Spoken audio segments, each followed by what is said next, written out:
Do you like jousting? How about movies like The Knight's Tale?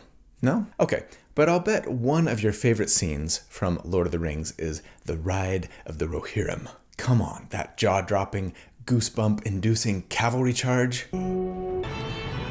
Or maybe you just really love the concept of a shining knight on horseback, saving princes or princesses in distress, doing good deeds. Well, if any of those things are true, then you are going to love today's video. Welcome to D4.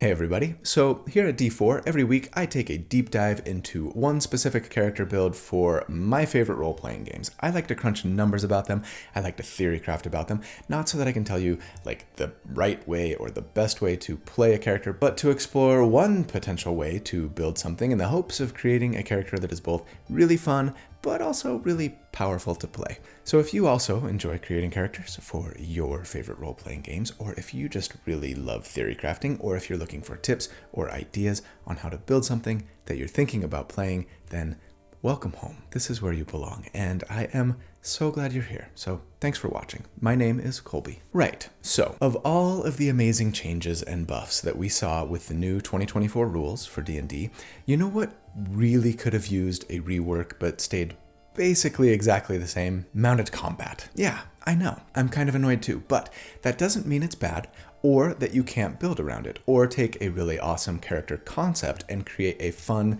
and powerful mounted combatant out of it. Maybe we should lay some groundwork here. For those who don't know, mounted combat in D&D 5e is fairly simple.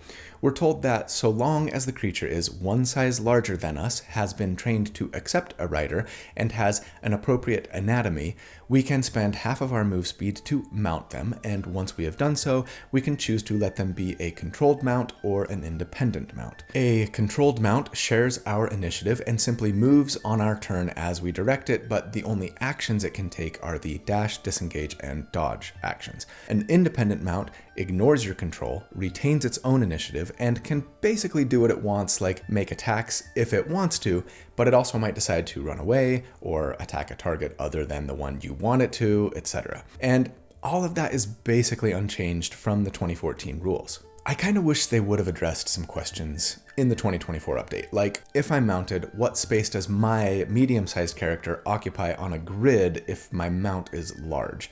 Am I in the middle of that mount? Am I on the corner? You know, because the mount is going to occupy a 2x2 square on the grid and I just occupy one. Do I need reach to hit an enemy within 5 feet of my mount, especially if I'm in the middle? Depends on what space I'm occupying, right? If the mount is independent, does the DM control it? I assume so, but then that is going to vastly impact my combat encounter depending on how nice or how mean my DM is feeling, I guess. There are just a few things that I wish they would have clarified, that's all. I know Jeremy Crawford did a Sage Advice video many years ago talking about all of this, and it's worth watching, actually. Find it here if you haven't seen it. I just would like to see more of these things addressed in the official rules, but no worries.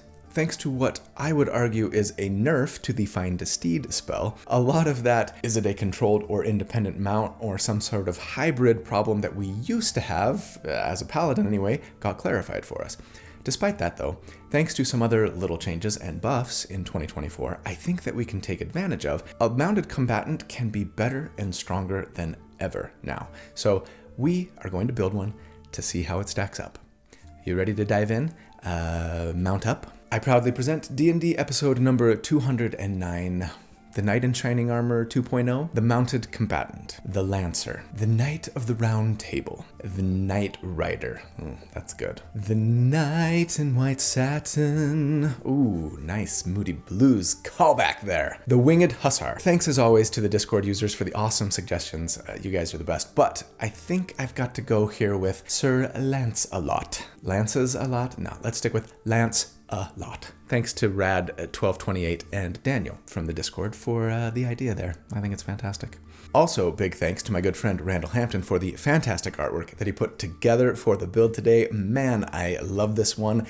The angle of the lance with the unicorn horn, and I mean, come on, how fabulous is that unicorn? It is amazing. If you'd be interested in following Randall to see the other stuff that he has done, or to maybe even try and commission him to create some art for your character or even your entire party, I will put links in the video description, as always, on how to do so. And before we dive into the build, I am thrilled, you guys, to tell you about Indominant today, a fantastic superhero TTRPG from Odin's Key, the sponsor for today's video. You guys, if you're looking for a new tabletop game to try out, and especially if you're into superhero, comic book, fantasy, and gameplay, you are going to love Indominant. I do. And I know because I played it a few weeks ago in a one-shot with D&D Shorts, Will, right, Insight Check, and D&D Unoptimized in a game led by the CEO and lead developer of Indominant himself, Zarek Odinsky. Get it? Odinsky. That's fantastic wordplay right there, by the way. If you want to watch that game and see Indominant in action, then check it out right here. Anyways, I'm going to skip like the scripted press release stuff that they sent me and just tell you guys what I loved about this game. First up, it does a better job of fulfilling the I want to play a superhero fantasy than any other TTRPG I've ever played. And I've dabbled in a few. I love the versatility you get in character creation, from a variety of species you can play as to a bunch of different power sets you can choose from, combined with different archetypes that let you kind of build out your powers and abilities based on, you know, if you want to be more of a tank or a striker or a speedster or a support focused character, etc. And those powers and abilities feel super flavorful and powerful, even as a low-leveled character. I was basically a monk in game, of course, a martial artist, robot, cyborg kind of character who was built to take a punch and protect their allies. And boy, did I take a lot of punches. It was awesome. The game was crunchy in just the right way, with a rule set that was pretty intuitive, and especially as a TTRPG veteran, it was super easy to jump into. I think I got like a 20 to 30 minute primer before the one shot and then just jumped in and started playing, no problem. I think my favorite thing about the mechanics of the game was the action economy. They use something similar to Pathfinder 2.0 in that everyone just has a set number of actions, right? But Indominant gives you 4 versus Pathfinder anyways, 3. And I just felt a lot less restricted in like what I was able to do with those actions every turn. I rarely felt like I have to spend like all of my actions doing stuff I don't really want to do, leaving me with fewer actions to do the stuff I want to do. And I also was never penalized for wanting to do something more than once on my turn, which felt really nice. So, okay, here's the thing. The Indominant, like player's handbook equivalent, it's called the Super's Information Codex, launches on BackerKit today at the time of this video release. The art in this book is gorgeous. You've been seeing some clips of it here as I've been talking. It's got such a great classic comic book feel to it. And the time to back it is right now, because anyone who does in the first 48 hours of release at any level that you back it at, you'll actually get a couple of free goodies, including a limited edition Indominant D20. When you check them out, I'd appreciate it if you would use the link that I've put in the video description and the pinned comment, as always, so they know I sent you. Thanks. Please go show these guys some love. They've made a fantastic product here, and I'm convinced that you will love it. So big thanks to Zarek and everyone over at Odin's Key. Good luck with the backer kit. I hope you've already blown past your funding goal. I bet you probably have. And I can't wait to get my hands on the book once it goes to print. All right, let's get back to the build. All right, at level 1. For our starting class, I think if we're really going for this like knight in shining armor concept, we kind of have to go paladin, don't we? They're definitely the most prototypical, knight anyways, right, in D&D. It doesn't mean we couldn't build a great mounted fighter or barbarian or heck, even rogue or bladelock if we wanted. But today I'm going for like the most quintessential knight I can make. And for me, that means paladin. Now, I am sorely tempted to start Sorcerer on this character, I will admit. Sorkidans are great, and Sorcerers get Constitution saving throw proficiency, which will help us hold on to concentration, and that's going to be important for this character, especially later. The main reason I didn't do that, honestly, is because it would have a massive negative impact on our level 9 damage report. Curse you, spreadsheet! But then again, our saving throws will be pretty solid regardless because, well, we're a paladin. And also, if you don't start at level 1 as a pally, you don't get heavy armor proficiency, medium only, right? And that's going to be a big deal for us. So yeah, pally 1. As for our species, I mean, on the one hand, yes, as always, you can make anything work here. If you really want to play a halfling in shining armor, or an orc, or a goblin, or anything else, then you totally should. My first pick for just character concept here would probably be Aasimar, personally, as they're sort of the celestial-esque species, right? And get some nice little benefits and features too. But if I've got an eye on the spreadsheets here, Goliath is going to be the way to go, as it so often is in 2024. Pick something else if you want. But in the name of damage, I'm going to go Goliath and take fire as my ancestry, which would let us proficiency bonus times per day. Add a d10 of fire damage when we hit with an attack roll. It's not going to have a massive impact on the number. So again, go a different route if you want. But it's a nice little on-demand bit of burst. And, you know, especially for those of us who are only having one combat encounter a day, typically, it's actually a nice bit of sustained damage. As for our background, I think I'm going to dip into yet another campaign-specific book for our background today. If you missed the BFG video a couple of weeks ago, the blade flinging giant, right? Check it out here. It was a really good one, I think. I talked a lot about my decision to occasionally dabble in some setting-specific books from the past that I have up-to-date eschewed in the name of, I don't know, my honor. I'm thinking too much like my character today. Anyways, right, not to rehash it all here, but yeah, why don't we make ourselves like a Knight of Solamnia here, like our old pal Sturm Brightblade from the Dragonlance series. Raise your hand if you read the crap out of those books when you were younger. So many fond memories. So this background comes with the prerequisite that you are playing in a Dragonlance campaign. That might be a deal breaker for some of you, and that's fine. The main reason I wanted it was for the feat that it gives, which doesn't have quite so stringent a prerequisite. Don't forget, the Player's Handbook says that we're free to just take any old background and just choose our ability score increases and origin feat if we want.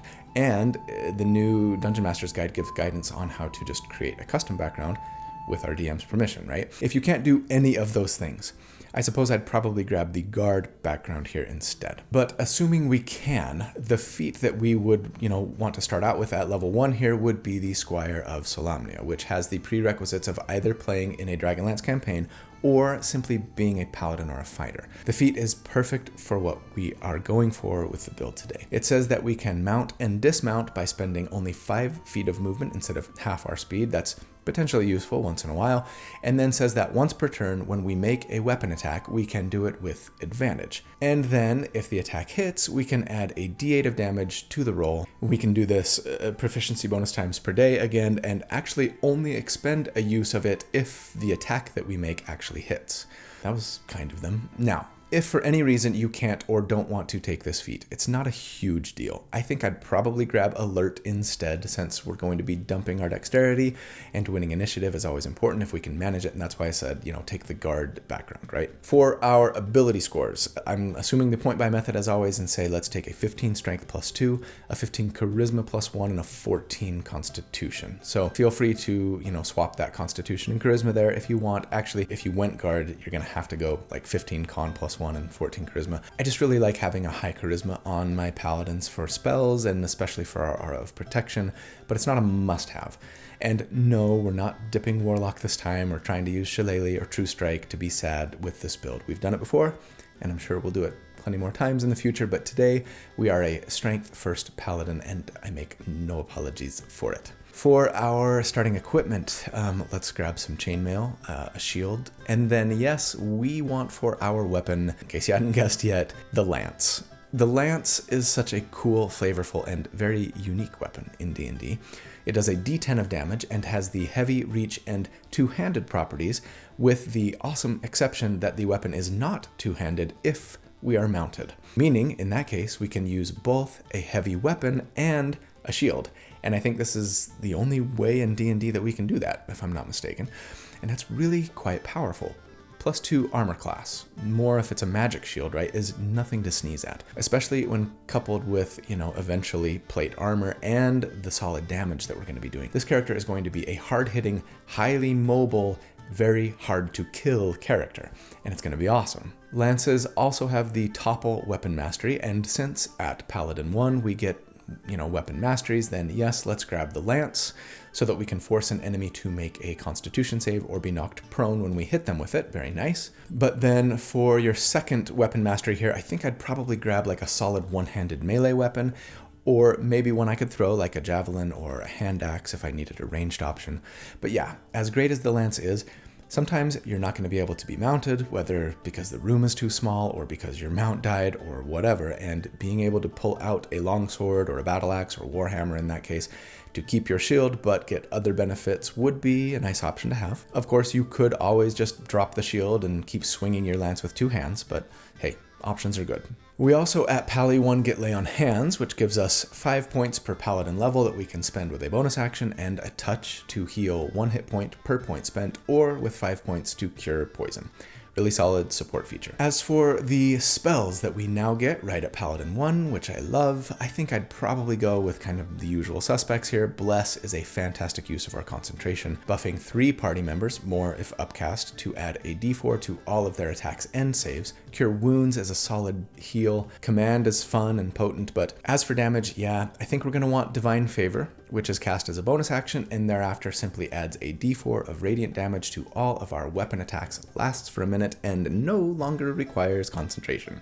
Awesome. And then the new favorite smite, Searing Smite, which costs a bonus action to use when we hit a target, right? Dealing a d6 of fire damage now, and another one at the beginning of their next turn, after which they make a constitution save and end the burning condition if they succeed, though if they fail, they will continue to burn. It is especially powerful now in that both the initial and the burning damage scale by a d6 for every level we upcast it. Yeah, we're going to use this. Yeah, I'm kind of getting over my anger at smites costing a bonus action now. Kinda. You know who I can't just get over though? My channel members. And, in case you missed the announcement, also my patrons, because I have added Patreon to my sort of support the channel options, right? I could not do this without you guys, so thank you so much for your support. Everybody else, if you're interested in supporting the channel in ways other than just watching and liking and subscribing, which I appreciate and am grateful for, then I would appreciate it if you would either click the join button down below or check out my Patreon page, which I will link to in the video description. There you will find all of the potential perks that you can get by supporting the channel, and I give the perks to anyone who signs up at like silver level or higher. It's a couple bucks a month, and I just ask that you would pay what you think it's worth and what you can afford. You can get access to the library of write-ups that I make for each of these builds so you can recreate it a little more easily yourself if you want to. Access to the community Discord server, access to the monthly live Q&A hangout sessions that we do. Your support means the world to me, and if you're not interested in supporting or don't feel like you can, that's totally okay. Thanks for just being here and watching. I appreciate it. Okay, at level 2, we get a fighting style, and we, of course, are not going with great weapon fighting. That fighting style sucks. We are taking dueling, because dueling says that when we are wielding a weapon with one hand and are not with our other hand, then our attacks do an extra 2 damage with that weapon, and guess what weapon we're using with one hand? That's right, our lance. Assuming, of course, that we have a mount by now. I certainly hope you do. War horses aren't cheap, but hey, maybe your DM will let you start the game with one, since you're very clearly meant to be a mounted knight in shining armor, and surely you talked with them about how important this is to your character right before the campaign even started, right? If not, don't worry.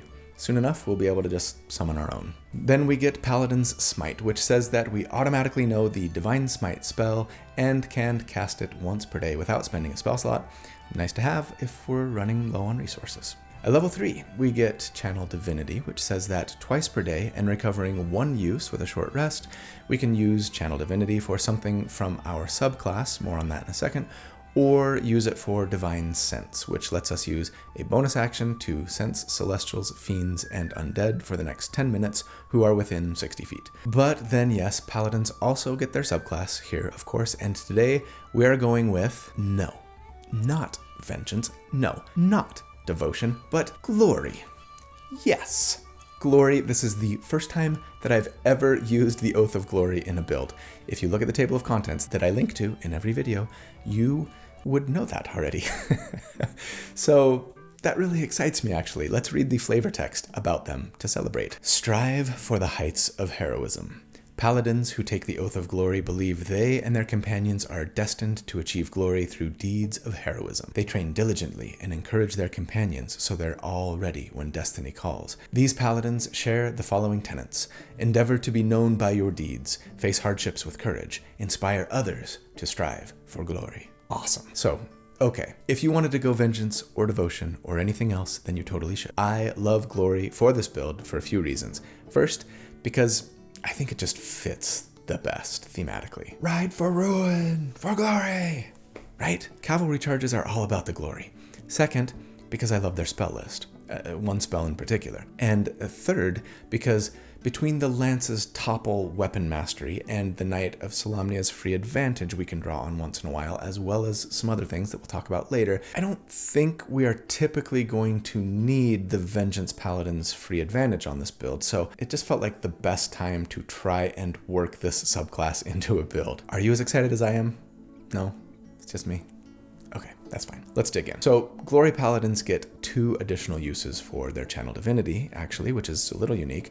Peerless Athlete is a bit of a utility-focused one, giving us, for 1 hour, advantage on athletics and acrobatics checks, and increasing the distance of our long and high jumps by 10 feet. It's a little ribbony, right? Hopefully you'll have a reason to use this in your campaign once in a while. The other one, though, Inspiring Smite, is pretty nice. It says that immediately after casting Divine Smite, I wish that it applied to other smites too, but that's fine, then we can expend a use of our Channel Divinity to distribute 2d8 plus our Paladin level in temporary hit points to creatures of our choice within 30 feet, including ourselves. It's a nice little survivability and support feature there that feels super fitting on a knight in shining armor type character, right? A little defensive, offensive, 1-2 punch. I like it. The Paladins get free oath spells as well, and for Glory Pallies at this level, that means Guiding Bolt for a little ranged spell damage option if we need it, and Heroism, very on point thematically, for immunity to Frightened and some free temporary hit points every level for one creature if we're willing to spend our concentration on it. Not amazing options, but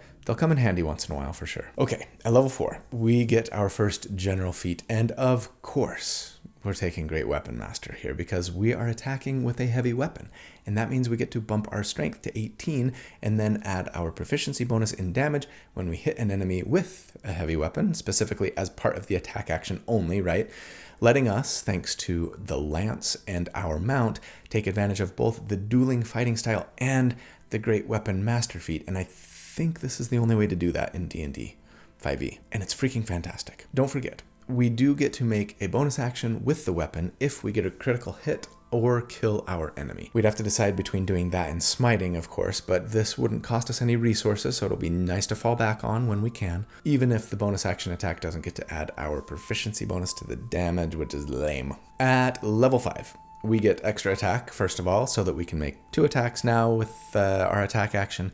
And then we get Faithful Steed, which, similar to Paladin Smite, right, just says that we always have the Find Steed spell prepared and can cast it once per day without spending a spell slot too. Since this really is the first time I'm building around Find Steed in 2024, let's talk about it. It lets us summon an otherworldly steed that can take on whatever rideable animal shape we want. It won't affect the stat block anymore, so yes, it could be a unicorn with a rainbow mane and tail. And then in combat, this steed very specifically functions as a controlled mount while we ride it. There's no option for it being independent.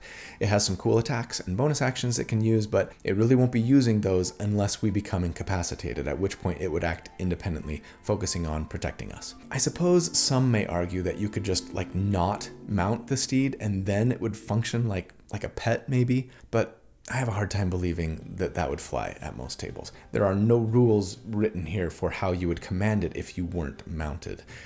Does it obey your commands? Does it take a bonus action? The spell doesn't require concentration. It seems pretty clear to me that it's essentially a free controlled mount with some little added perks like telepathy with us, within a mile, and the ability to regain the same amount of hit points as we do when we get healed with a spell, as long as we're within 5 feet. No more casting Spirit Guardians on ourselves, and then it affects the steed now, right? No more, they are a controlled mount who also gets to make attacks that so many of us played with under the 2014 rules, perhaps erroneously. And, hey, a free mount with extra features is pretty fantastic. They can move 60 feet, and even if they can't make attacks on their turn, usually, they can still dash, disengage, or dodge on their turn, meaning you could now move 120 feet on your turn and still have all of your actions and bonus actions available. Or sure, charge in, run your enemy down, and then safely disengage to gain some distance so you can do it again on your next turn. This is really, really good. We also get second level paladin spells here, and glory pallies get enhance ability to give advantage on ability checks in one chosen ability to one creature for an hour. I really hope your glory paladin gets to like compete in a decathlon or something during your campaign. Anyways, a magic weapon, which takes a non-magic weapon and makes it magical, turning it into a +1 or better if we upcast it. I'd love to assume that we're benefiting from this when I crunch the numbers, but I won't. If you need it, it'll be great to have since it lasts an hour and doesn't require concentration. In addition to those spells, I think we grab Aid for max hit point bump and heal, right, to 3 party members, Lesser Restoration for a cure-all, and I like having Warding Bond available. It is such a great protection tank spell, right? And as a knight in shining armor, that's kind of your thing, isn't it? It lasts for an hour, it increases the AC and saves of an ally by 1, but then shares any damage that they take with you, half for them, half for you, right? No concentration. So good. The other one I really want to mention here is Shining Smite. This requires our concentration, but I'm not necessarily assuming that we're concentrating on anything else here at this level. Bless is nice, but the action to cast it is a little painful, so I'm hoping you've got a cleric in your party. Anyways, Shining Smite does 2d6 radiant damage, so it's going to be less than Searing Smite, or Divine Smite for that matter, but then basically casts Fairy Fire on the enemy that you hit with it.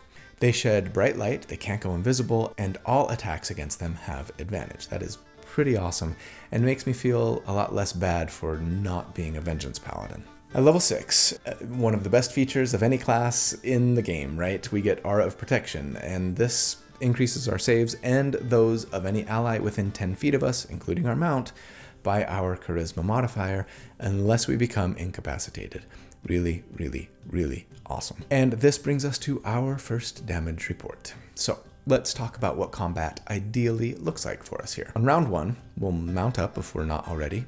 Remember, Find Steed lasts until the steed dies, or we cast the spell again, so it's not like we need to cast it on round 1 or anything. It should just be with us all the time. And then we just charge into battle, and then make 2 attacks, right? Now, if no one else in our party is casting Bless, yeah, I probably would be casting it on round 1. If I can't get it off before combat starts, that is. It's so good for our whole team. I'm going to assume that we don't need it here, meaning that on round 1, yeah, we cast Divine Favor and make 2 attacks with our lance. If need be, we can use our Squire of Solamnia feat to get advantage, attempting to knock them prone if we hit so that we can have advantage on our next attack too, as they'll be prone, right? We add a d4 from Divine Favor plus 3 for Great Weapon Master plus 2 for Dueling plus 4 for our strength to every hit. That is a wallop. On subsequent rounds, we could add a Smite to the first attack that hits with our bonus action, Shining Smite if we need advantage, right, and are out of our Squire of Solamnia charges, but using both a Fire Goliath d10 and a Knight of Solamnia d8 once per turn when we can to add to the damage, right? Our proficiency bonus is only 3 right now, though, so remember, we're not going to be able to use those on every turn yet. I'll assume that we're using an upcast Shining Smite on round 2 for advantage, an upcast Searing Smite on round 3, and then just a free Divine Smite at the first level on round 4. Yes, I appreciate that we are blowing through a lot of resources here, so if you're having more than 1 combat encounter per day, your numbers are not going to look as good as I'm about to tell you. And I'm just going to assume that we're only getting 1 tick of Searing Smite as well. If they fail their save, congrats, your numbers are going to look better. But of course, I'm also just assuming advantage, and even though we have a lot of ways to get advantage and are going to get even more, the enemy might make their save against being toppled, yeah? Or we might be out of resources, so maybe it's a wash. If you get nervous about that assumption, just go Vengeance Paladin and have free advantage no matter what, right? Stupid Vengeance Pallies. Always stealing our glory. Anyways, under all of those assumptions, averaged over a 4-round combat encounter, against an enemy with a 10 armor class here, we would on average do 50 damage per round, and against a 15 AC, it would be 47 DPR, and snap. That makes them like neck and neck with the BFG from a couple of weeks ago for hardest hitting character I've ever built to date at this level. On a Glory Paladin. What the crap. Okay, fine. Maybe we shouldn't be assuming advantage on every attack, and those numbers would come down a little bit in that case, but if you were a Vengeance Pally instead, then we could totally make these assumptions, I think. And I am assuming that they're failing their save against Searing Smite. So maybe the average is a little bit higher even. But also, yeah, your second combat encounter that day, if you have one, is going to look a lot worse. And if you can't be on your mount for whatever reason, it's going to take a hit too. So there's some tempering of expectations we might need to do, depending on our table, depending on the encounter. Still, let's not forget the fact that we have a 20 armor class with non-magical shield and plate, right? Insanely high mobility, fantastic saving throws, and other really solid support and even potential control options available to us. This character is a versatile powerhouse.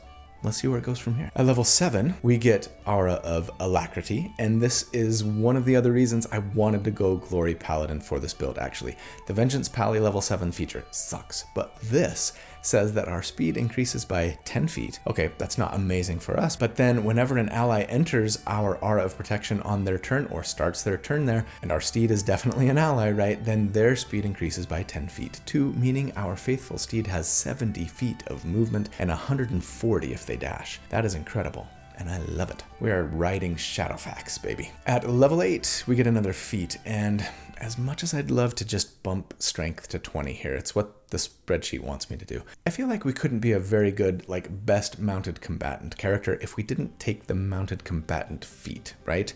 We've got to. And it's pretty great. It's a half feat now, so at least we get our strength to 19, but then says that while mounted, attacks against an unmounted creature within 5 feet of us, that's at least one size smaller than our mount, so medium, then those attacks have advantage. And that makes me feel a lot better about assuming we've got advantage right now, even if they save against Topple and we're out of Squire of Solamnia charges, right? Sure, we fight more than medium creatures, but it's just one more advantage tool in our toolbox.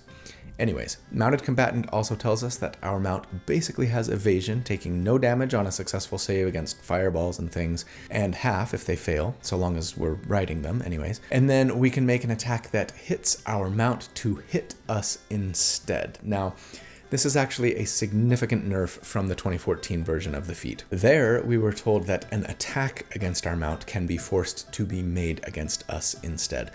Our mount probably has a 12 armor class right now, maybe more if you've got some barding for them, but yeah, our AC is probably a 20 at least. But now, if an attack hits our mount, we can make it hit us instead, right? It's not like we're benefiting from our higher AC there and maybe the attack misses. That's a bummer. Still, it is a nice way to help our mount stay alive if they're at risk of going down. They only have 20 hit points right now, so they're a little bit squishy. And yet, we really want them alive to keep up our mobility and our damage, so I think it's worth taking, despite the nerf.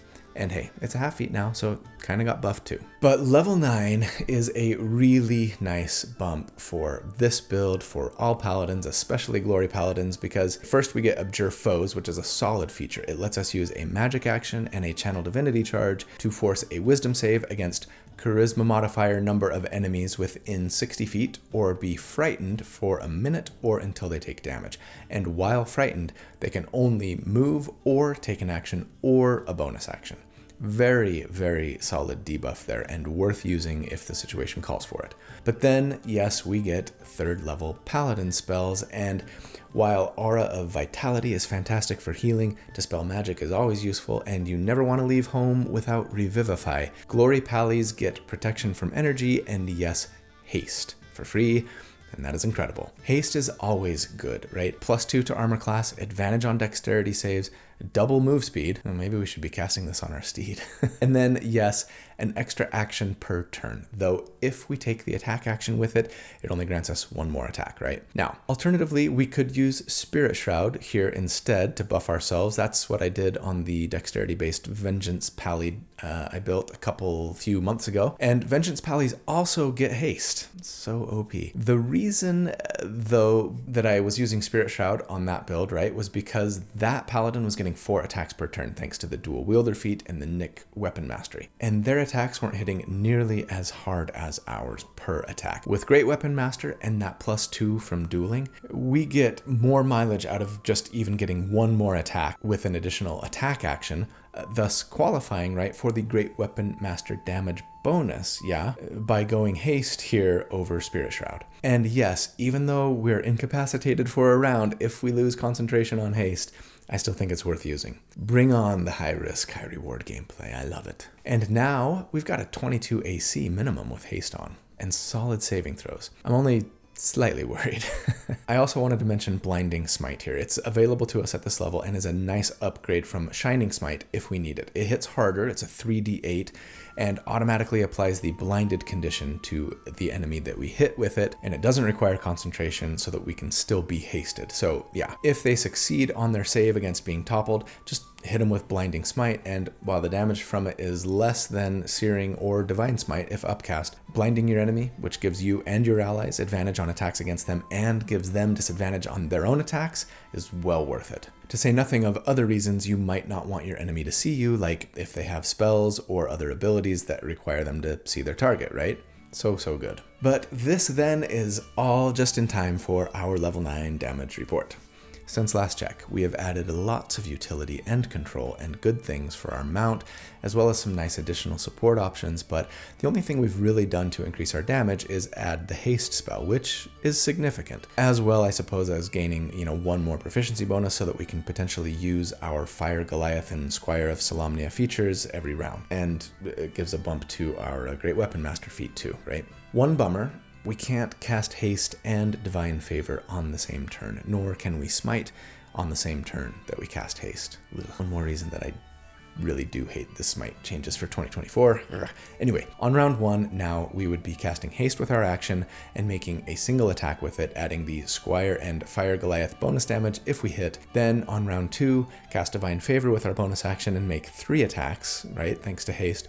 Then on rounds 3 and 4, make 3 attacks and use Searing Smite with our bonus action. Theoretically, of course. So, averaged over a 4-round combat encounter here, we would do, against a 10 armor class, 67 damage per round, and against a 16 AC, it would be 62 DPR. And while that's a nice little increase, it doesn't quite keep us at the very top of the charts compared to other DPR builds that I've done to date at this level, though we're still up there, pretty close.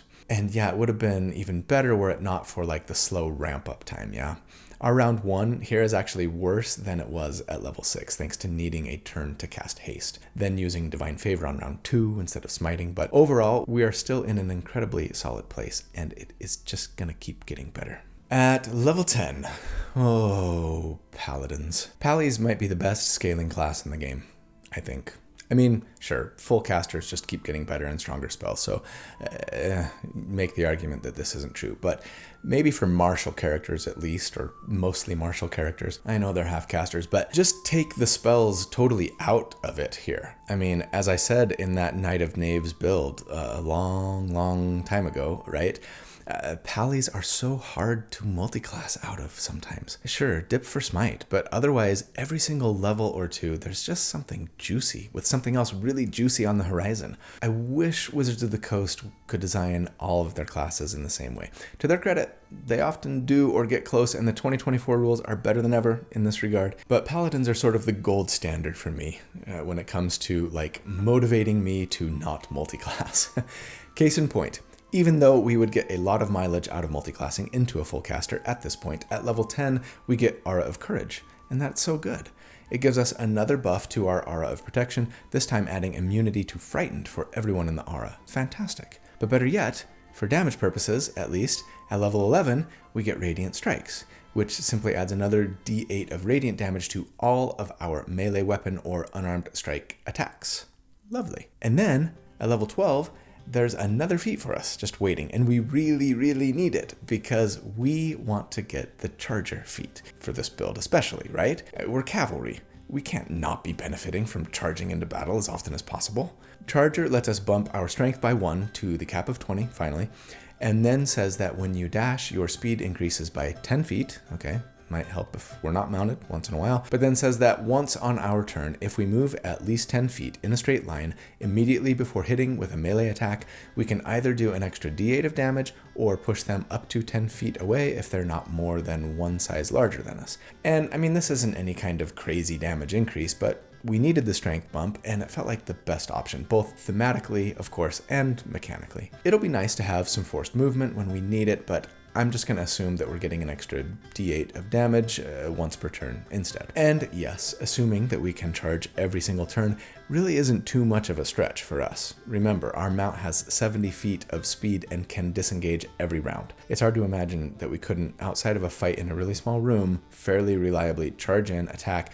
disengage with our mount, back up, rinse and repeat, yeah? But, okay, fine. At level 13, let's finally get out of Paladin. Of course you can stay. We'd get to 4th and 5th level Paladin spells, which can be really nice. Heck, staggering and banishing smites alone might be worth the cost of admission there. And there are some other nice things as well, of course. Restoring touch, a bigger aura eventually, and as a glory Paladin, glorious defense, and especially their capstone, Living Legend, are pretty good. But if we're in the pursuit of damage overall, multiclassing into a full caster is just going to do more for us thanks to the better upcasting of spells, smites, right? Plus there is a sorcerer feature that I really want to have on this build, so yes.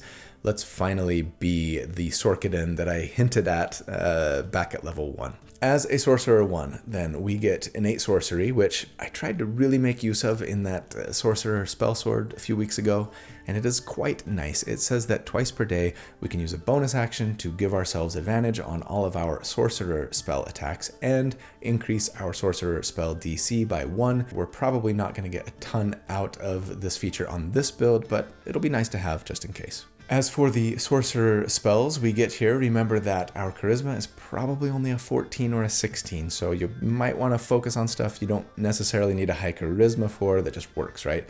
Things like message, absorb elements, and shield for some reaction-based survivability, featherfall in case you get pushed off a cliff, silvery barbs because you want to incite the mob. Magic Missile can be nice for some guaranteed, like, ranged damage. If Jump didn't cost a bonus action and only last for a minute, I can imagine casting it on your mount regularly to essentially give them even more move speed. That's a cool idea. Then again, now that we have 4th level spell slots, thanks to multiclassing, right? Don't forget that if we cast Find Steed with a 4th level spell slot, then the steed can fly. 70 feet of fly speed on our mount. This essentially replaces the Find Greater Steed, right? Which didn't get an update in the 2024 Player's Handbook. And man, now our unicorn is a Pegasus, and we can just be dive bombing our enemies every single round, and that is fantastic. Okay, at level 13, it is time for our next damage report. Since last check, we have added a d8 to all of our attacks via Radiant Strikes, a d8 once per turn thanks to Charger. We've capped our Strength modifier, got a potential bump to our Smite damage via a 4th level spell slot, and of course, seen a proficiency bonus increase as well. On top of that, lots of nice support and utility features too, but over a 4-round combat encounter, on average now we would, against a 10 armor class, do 90 damage per round. And against a 17 AC, it would be 85 DPR. And that's a huge gain since last check, though we do slip a little bit down the tier 1 charts at this level when compared to, the Conjure Minor Elementals users, among others, right? Including that BFG, the new Moon Druid, even, actually. But yeah, don't feel bad about that at all. Considering all of the incredible support and tankiness that we are bringing to the table on top of our damage, this is glorious indeed. At level 14, we would be a Sorcerer 2, meaning that we get Font of Magic, aka our sorcery points, right? Of which we get 1 per Sorcerer level, that reset on a long rest and that we can use to exchange for spell slots, or, vice versa. But now, thankfully, Meta Magic too, right at level 2. We get to pick 2 Meta Magic options from a really wonderful spell list, and as usual, I'm going to say, let's first up grab Quickened Spell. This lets us, for the price of 2 sorcery points, cast a spell that normally has a casting time of an action as a bonus action instead. And I just love this so much. For this build, it just really lets us kind of get right into the swing of things right on round 1, right? Casting Haste with our bonus action now, and then getting 3 attacks right off the bat. So good. As for the second option to take here for Meta Magic, I literally want all of them. Subtle Spell is amazing to cast a spell without components, potentially letting you, say, get a buff spell going without initiating combat, among other things. Extend Spell would both increase the duration of our haste here, but then more importantly, give us advantage on concentration checks for it, which, especially with haste, is just huge. If we could both quicken it and extend it, that would for sure be the route that I would go here. It might be the route I go anyways. Heightened Spell might be fun to use on Searing Smite, since it gives disadvantage to enemies affected by a spell on their saving throws against it. The question there is, would that disadvantage affect every single saving throw made against the burning if they continued to fail? I think probably, but definitely something to discuss with your DM. Anyways, pick your favorite with that second meta magic option and have fun with it. At level 15, we would be a Sorcerer 3, and that means we get our subclass here. And you know, you really could kind of PYF here as well. I'm sorely tempted to go Lunar Sorcery from the Dragonlance book just to kind of keep things in the same world, and I love the idea of a Knight of Solamnia who's also a Kryn-ish sorcerer. But I think in the end, I'm probably going with my old favorite, Divine Soul here. I think it just makes a ton of sense thematically for a paladin, but also I really love the initial feature that they get, Favored by the Gods, which says that once per short or long rest, when we miss with an attack or fail a save, we can add a 2d4 to the roll, potentially causing it to succeed instead, and that's just so infinitely versatile. Sure, you could use it to help ensure that an attack lands, but you're probably better off saving it for an important save, whether a concentration check or something else. Divine Souls also get the Divine Magic feature, which basically lets them have access to both the Sorcerer and the Cleric spell lists when they take Sorcerer spells, and that means that at this level, when we could get second level Sorcerer spells, we could also grab Guidance as a cantrip, right? For a nice D4 bump to ability checks, Healing Word for a bonus action from range heal. But otherwise, I'd say, consider Invisibility, Levitate, Mirror Image is great for defense, Vortex Warp is fantastic utility. You've got a lot to choose from, so have fun with it. Don't forget, thanks to multiclassing, we do have a 5th level spell slot now at this level. At level 16, we would be a Sorcerer 4, and that means we get another feat. And I think I probably just bump Charisma here to 18. I know Warcaster would be great, or better yet at this level, Resilient Constitution, but Charisma just kind of improves everything. Saving throws, spell attack, and DC, the number of creatures we can affect with some of our paladin abilities, etc., etc. So probably the route I would go. But then finally, for us, at level 17, we would be a Sorcerer 5, and that means we get Sorceress Restoration, which lets us once per day, after a short rest, regain sorcery points equal to half our sorcerer level rounded down, which is nice.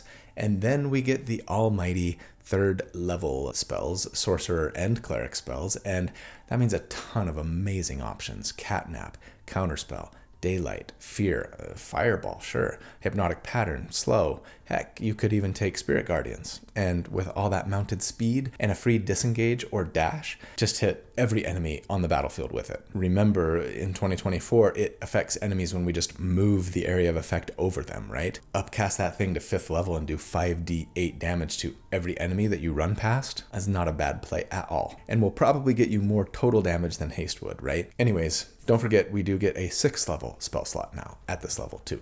But assuming we want to stay focused on single target damage, let's check in for our final damage report. Since last check, the main things that we've done to increase our damage is to simply increase our spell slots to 6th level, gained a proficiency bonus bump, and then grabbed Quicken Spell to get all of our attacks going right away on round 1. I love all the additional support, utility, and even control and multi-target damage options we've picked up along the way as well though. Oh, and I will add this. If you have the resources to spend and are really trying to go all out for damage, it's no longer worth casting Divine Favor on round 2. Adding a d4 to what would be 9 attacks, right? Assuming the combat encounter is going to last for 4 rounds and that we keep hold of haste, is less damage than simply using what would be a 5th level spell slot for Searing Smite, which would do 10d6 damage at a minimum, right? So I'm just going to assume that we're foregoing Divine Favor now to just smite every round after round 1. And thus, against enemies with a 10 armor class here, we would do 118 damage per round on average, and against an 18 AC, it would be 113 DPR, keeping us in about the same spot as last time in the upper half of tier 1 compared to other DPR builds to date at this level, but behind the very hardest hitters. And that honestly is a really fantastic place to be. So what are my final thoughts on this build? The tier score for them, if you take the damage that they do against every armor class that we calculate for at each of the 4 damage reports, average it all into one big number, we end up with a 72. It's a 71.6, just ahead of the new Moon Druid and just behind the Eldritch Knight sword and board build. Another shield user, coincidentally. Dang, shield builds bringing the heat in 2024. I love it. So yeah, first off, I originally wrote this as a Vengeance Paladin, in case you couldn't tell by me always comparing myself to them. And yeah, pros and cons to each, but Vengeance Paladins with their more reliable advantage might work just a little better to hit these numbers more reliably, especially if you can't or don't want to use like the Knight of Solamnia stuff, right? I just really felt like if haste were the most important spell for the build in late tier 2 and beyond, and Glory Paladins get it too, and we could find a bunch of ways to get advantage like we did, well, now might be the best opportunity to try and build around Glory Pally than I've ever had before, and frankly, I do think the subclass fits the theme of the charging knight in shining armor a lot better than the Vengeance Pally, so here we are. Plus, I mean, come on, that little speed bump aura and the temporary hit point buff, those things are awesome. I suppose my biggest concern with trying to bring this character to a table might be how often will I be forced to dismount? Plenty of combat encounters in D&D happen outside or in large caverns or spacious rooms, but plenty happen in tight quarters as well, right? In a small room in a dungeon, right? Inside the common room of a tavern. And in those scenarios, the build doesn't perform quite as well. That said, once our mount can fly, it gets a little bit easier to use even in more restrained quarters, and even if we can't be mounted, it's not like we are taking a huge hit to our damage. Your options when you're not mounted are pull out a longsword or drop your shield. If you pull out a longsword, you lose the Great Weapon Master damage bump, but keep everything else. If you drop your shield, you lose 2 AC, or more if your shield is magical, right? And the dueling fighting style damage. Neither is gonna just like invalidate the build or anything. Sure, there might be some other small losses, no free advantage on medium or smaller enemies. It might not be as easy to pull off charger every turn. And of course, you've got less move speed. But hey, you're still a paladin. You're always going to be awesome, whether you're mounted or not. But yeah, perhaps a little more than most builds, you are for sure going to want to talk with your DM about your plans here and see if you can get a feel for what kind of a campaign you'll be running and how restrictive the combat areas might be. Not like your DM has to, tell you every single combat encounter that you're going to be having over the entire life of the campaign, but if it's a big open world exploration focused kind of setting, you'll probably do a lot better than if it's a heavy dungeon crawl campaign or maybe like an urban exploration kind of campaign, right? So try and figure that out if you can. And hopefully you've got a DM who might be able to advise you or might be able to work with you a little bit and say, instead of making this room 20 by 20, I'll make it a 40 by 40. I don't know. Because in the end, though you'll do just fine if you have to be standing on your own 2 feet, when you can be mounted, charging into combat, lance pointed like a heat-seeking missile at your foes, protecting the innocent, trampling your enemies, and riding for death and glory,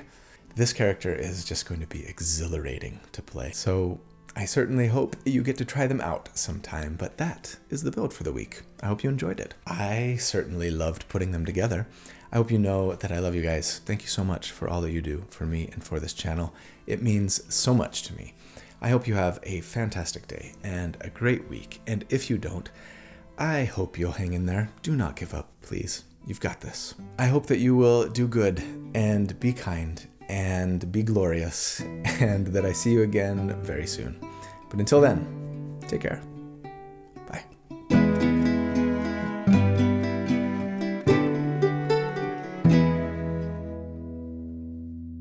It's like a knight in shining armor from a long time ago. But just in time I would save the day and take you to my castle far away.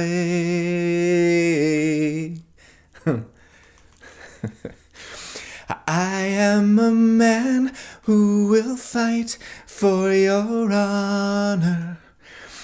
I'll be the hero that you've been dreaming of. Sorry, it's hard to sing a Peter Cetera song with a straight face sometimes. We're gonna live forever, knowing together that we did it all for the glory of love. Oh, Karate Kid 2, Take Me Back. That song, I mean, you gotta sing that song for this, right? It's Knight in Shining Armor, it's the glory of love. Yeah, Peter Cetera, I think maybe should have stayed with Chicago.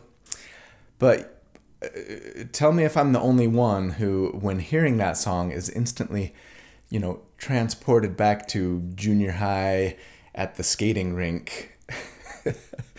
And they call for the couples skate. And, the lights get dim and the blue lights come on.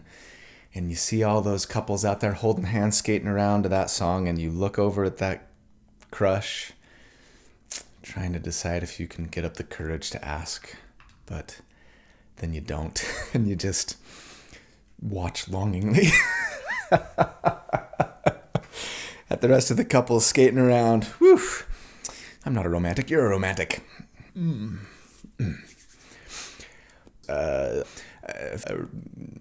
With great weapon.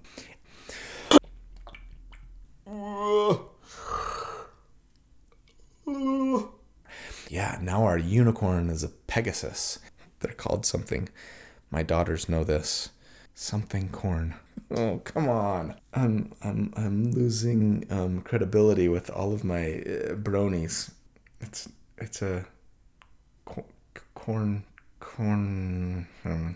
candy corn. I can't remember, and I'm not gonna look it up. All right. Anyways.